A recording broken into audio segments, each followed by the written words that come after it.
Constance Marten, in The Predator's Grip, Part 4. Hello, I'm H.G. Tudor. You've listened to the circumstances of the tragic case of the death of baby Victoria, neglected by her parents. This wasn't a one-off. You have heard of a repeated pattern of neglect in relation to the other children who were taken into care. The almost laissez-faire attitude adopted by Constance Marten and Mark Gordon in respect of their behaviour towards children, their itinerant lifestyle, their attempt to evade authority, and all-pervading mistrust of authority. You've heard about the criminal activity, serious criminal activity, about Mark Gordon, which of course demonstrates an absence of emotional empathy on his part, which therefore makes it fairly easy to reconcile in your mind why he would neglect a child. But what about Constance Marten? This makes it an altogether more complicated situation concerning her.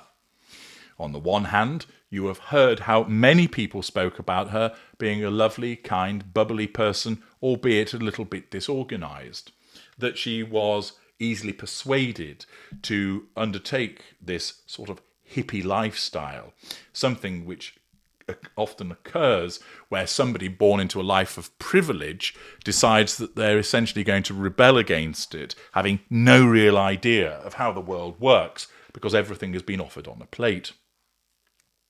It would certainly seem the case that she would exhibit emotional empathy from the descriptions that people have made in respect of their dealings with her. Furthermore, you didn't hear anything that would particularly appertain to her behaving like a narcissist, and yet the mother of a child allowed her child to be neglected so that she died. And she showed neglectful behaviours in relation to 3 other children. She showed a flagrant disregard for the lives of those children by getting pregnant so readily, by failing to undertake antenatal checks, by bringing them up in an environment which clearly wasn't conducive to a healthy lifestyle, living in places that were less than desirable, moving around. And therefore, you would then query, might she really have emotional empathy if this is the way that she behaves? There appears to be a considerable clash. On the one hand, her behaviour previously supports the presence of emotional empathy, but her behaviour towards the children, and particularly in relation to baby Victoria, supports an absence of emotional empathy. Furthermore, what caused her to be so susceptible? Because what is evident is that there is a clear before and after in relation to her behaviours. That she behaved in a particularly different way once she became involved with Mark Gordon. And this is something that is commonly seen, where individuals are drawn into the world of another person who is disordered and harmful, so that not only do they harm that individual, but they cause that person to start to act in a completely different way. I've seen this many times with people who are the victims of narcissists and psychopaths, that their own behaviour and values alter, that they become somebody else. And it's because, in effect, they've fallen under the spell of the disordered individual, and so to such a great extent that it results in their personality being altered, their emotional empathy being eroded, and awful consequences following thereon. To comprehend how Marten fell so deeply into Gordon's orbit, it's important to examine her susceptibility. Her susceptibility wasn't something that she was born with, it was forged. First of all, she was born into an opulent world of the British aristocracy. She lived in a Georgian mansion set amid 5,000 acres of parkland. It symbolised privilege. She had almost idyllic life. On the one hand, you might think that that would generate an entitled approach. But given the way that people spoke about her, that she was likeable, easygoing, pleasant, kind, etc., it would appear that rather than foster an entitled attitude, it created naivety. She wasn't worldly wise, that she had no real understanding of the way that the world worked. And when she was 9, her world cracked when her father underwent a midlife awakening. As you'll recall, her father Napier, heeding inner voices, shaved his head, abandoned his family and fled to Australia to pursue whale watching and tree surgery. For young Constance, this abandonment instilled a deep-seated sense of instability. She will have internalized this loss as a personal failing, fostering a need for belonging that a predator would exploit. Her empathic traits, her kindness, a spiritual side, were evident early on. And as a consequence of this, she had a glaring vulnerability generated by the abandonment of her father.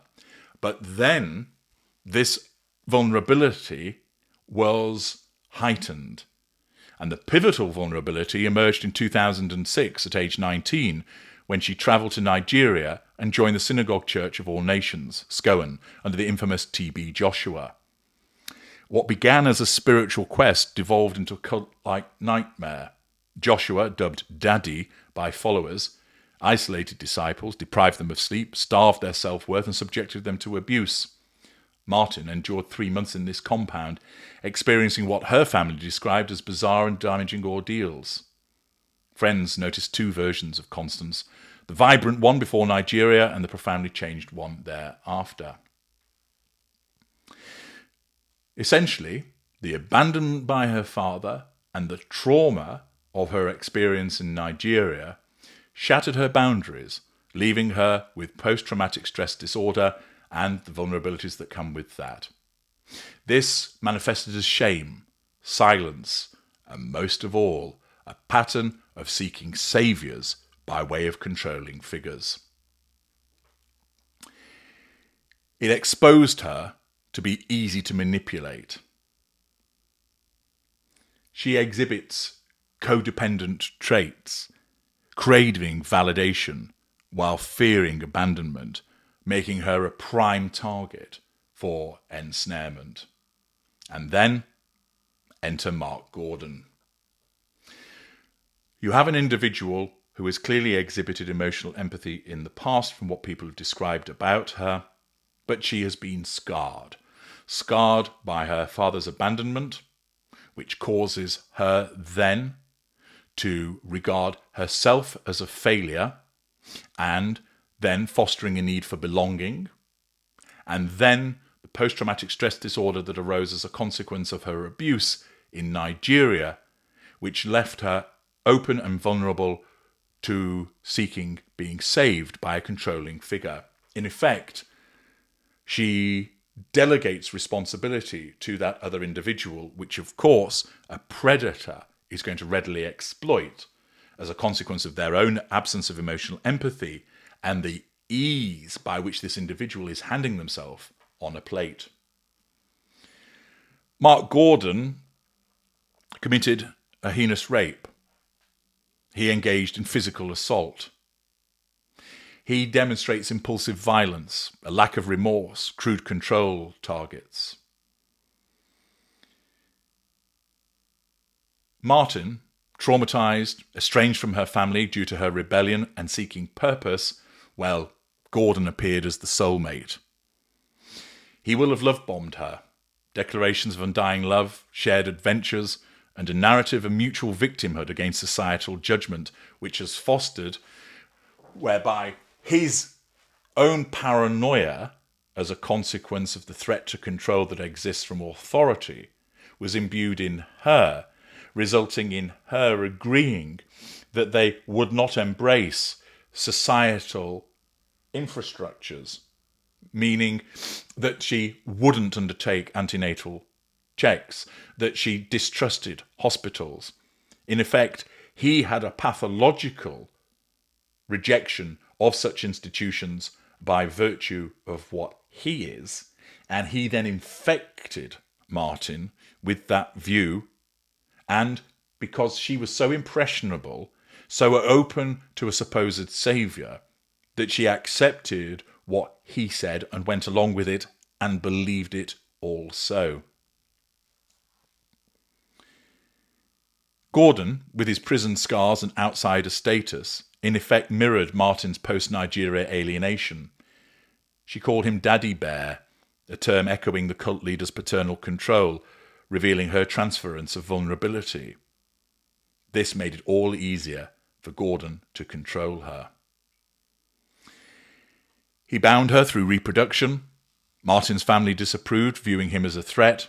Her father's pleas highlighted the estrangement, but Gordon framed it as prejudice against his background, which she, as a kind person, fell for his lies and supported him. He eroded her support network, which, as you know, is a classic control mechanism to prevent escape. They used fake identities. He assaulted 2 female police officers, revealing his volatility.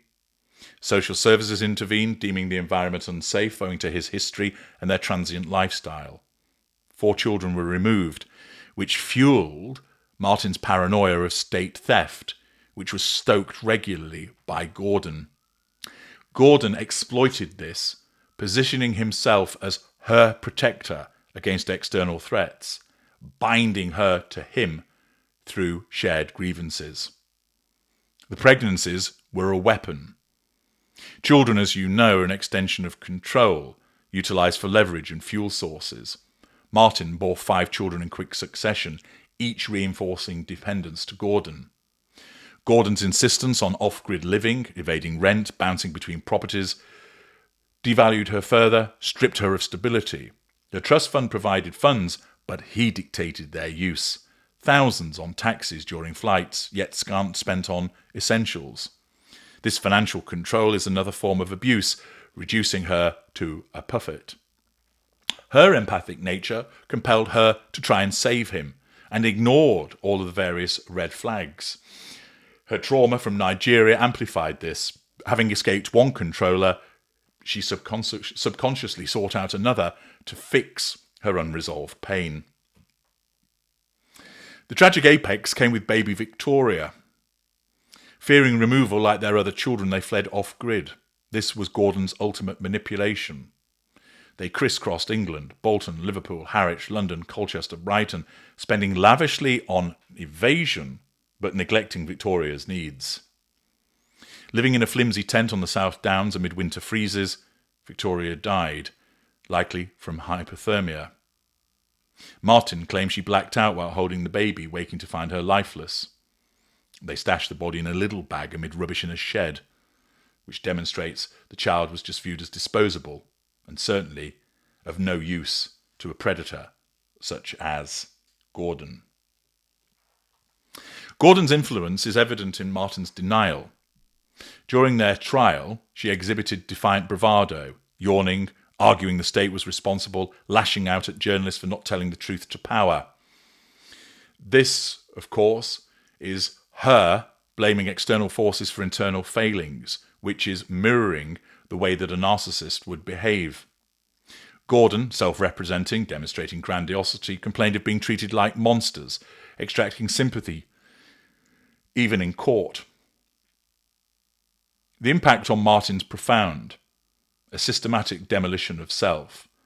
Once a vibrant individual, journalist for Al Jazeera, actress in training, world traveller, she now languishes in prison, estranged, childless and shamed.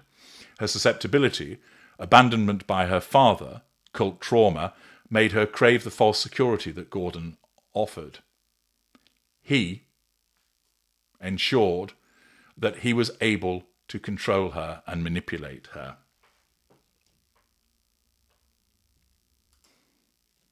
What is Mark Gordon? Well, clearly, given his criminal conduct, there was evidence of conduct disorder before he was 15 years of age. Since then, he has repeatedly exhibited a failure to conform to social norms with respect to lawful behaviours. He has repeatedly performed acts that are grounds for arrest in relation to the neglect of children, the assault of police officers. He is deceitful. He's engaged in repeated lying. There's been the use of an alias. He's sought to con people for personal profit. He's exhibited impulsivity with regard to the poor decision-making that he has shown surrounding the situation concerning his children, bringing them up in an environment whereby it was less than healthy for them. He's exhibited aggressiveness, which is indicated by physical violence towards Constance Marten, towards the police officers, towards the individuals in the United States. He's shown reckless disregard for the safety of others, particularly the children. He's exhibited consistent irresponsibility, as indicated by his repeated failures to, for instance, hold down a job, to provide a stable background for his children, and there is a complete absence of remorse. He is an individual which fits the criteria for antisocial personality disorder. He exhibits a skittishness and an irritability and what was almost seen as a form of anxiety. And therefore, along the branch of antisocial personality disorder, I wouldn't place him as a psychopath, but more likely a sociopath. He will certainly have narcissistic traits, but I don't see him as a narcissist, chiefly as a consequence of the fact that he doesn't appear to have a huge requirement for fuel, given the loner lifestyle that has been adopted, which was shown with regard to his retreat into his bedroom when he was a teenager, which of course is typical of many teenagers, but that was maintained thereafter as a consequence of the fact that he didn't want Constance Marten dealing with anybody other than him. He didn't have any friends. They went off grid. They led an isolated lifestyle, which isn't supportive, ultimately, of someone with a repeated need for fuel. He similarly doesn't demonstrate particular grandiosity in relation to his behaviours either. And therefore, in respect of Mark Gordon, I would reach the conclusion that he fits the criteria for antisocial personality disorder, has narcissistic traits but isn't a narcissist, and the outcome for him, given the level of impulsivity, anxiety that was exhibited, skittishness, etc., that sociopath would be the appropriate outcome for him. In relation to Constance Marten, it's clear that she was an individual that was imbued with emotional empathy. Her previous history supports that. Whilst many people may find it very difficult to reconcile that such a person could allow her children to be treated in such a way and allow the neglect to occur, the fact is that she is an individual who is deeply flawed and highly vulnerable. That as a consequence of the abandonment by her father and the post-traumatic stress disorder, which has been diagnosed by experts who have analysed her, it's evident that those two factors have worked to, one, make her entirely vulnerable and susceptible to a predator of the nature of Gordon, and two, act to reduce her emotional empathy. Further, the involvement of an individual such as Gordon, who portrayed himself as a saviour, meant that she became beholden to him. Coerced and managed by the use of physical violence, the threat of physical violence, the isolation from networks, he in effect became her world. He became the god that dictated what they ought to do. She may well have thought it wrong. She may well have argued against it. We don't know for certain if there's any evidence to support that. But even if she had, it was ultimately futile because she was under the control of this individual. And whilst there will still be some that would say, but yes, even then you would still fight to protect your children. Not everybody finds themselves in that situation. That there are certain hapless individuals who do have emotional empathy, but as a consequence of the trauma that they have experienced, in her instance, twofold, that emotional empathy becomes eroded so that she is left in a situation whereby she becomes a puppet of the predator, an extension of the abuser, and goes along with what he wants, her mind altered and fostered by the diktats and tenets that he lives by. Accordingly, my conclusion is that Mark Gordon is a sociopath, that Constance Marten is most likely a normal who does have emotional empathy, but has post-traumatic stress disorder, and as a consequence of the abandonment of her father and the abuse that she experienced in Nigeria that created her post-traumatic stress disorder, this impacted on her ability to care for children and also made her highly susceptible to a predator such as Mark Gordon. That once she came within his ambit, it resulted in behaviours which caused her to fall way short of those expected of a parent, resulting in the ultimate tragedy that you've heard about. I'm H.G. Tudor. Thank you for listening.